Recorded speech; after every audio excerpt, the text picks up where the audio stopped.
আসসালামু আলাইকুম ওয়া রাহমাতুল্লাহি ওয়া বারাকাতুহু। সকল প্রশংসা মহান আল্লাহ তাআলার জন্য, আলহামদুলিল্লাহ। লাখ কোটি দরুদ রাসূলের উপর সাল্লাল্লাহু আলাইহি ওয়াসাল্লাম।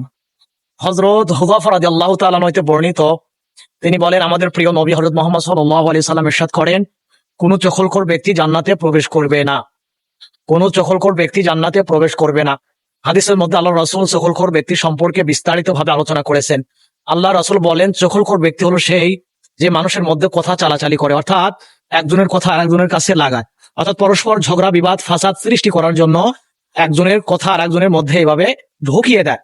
তো এই ধরনের ব্যক্তিকে হাদিসের ভাষায় চখলখোর বলা হয়েছে। আর যারা এই কাজগুলো করে, অর্থাৎ মানুষের মধ্যে সুসম্পর্ককে নষ্ট করার জন্য, পরস্পরের মধ্যে ঝগড়া বিবাদ সৃষ্টি করার জন্য, ফাটল ধরানোর জন্য, বলে একজনের কথা যখন আরেকজনের মধ্যে এভাবে চালাচালি করা হয়, তো তখন তাকে হাদিসের ভাষায় চখলখোর বলা হয়। আর এই চখলখোর ব্যক্তি কখনোই জান্নাতে প্রবেশ করবে না। এই জন্য আমাদের মধ্যে যদি এই খারাপ গুণটা থেকে থাকে, তাহলে অতি সত্বর যত তাড়াতাড়ি সম্ভব এইটাকে অ্যাভয়েড করে চলতে হবে। তো মহান আল্লাহ তাআলা আমাদেরকে সঠিক বুঝ দান করুক এবং এই চখলখড়ি থেকে বিরত থাকার তৌফিক দান করুক। আমিন।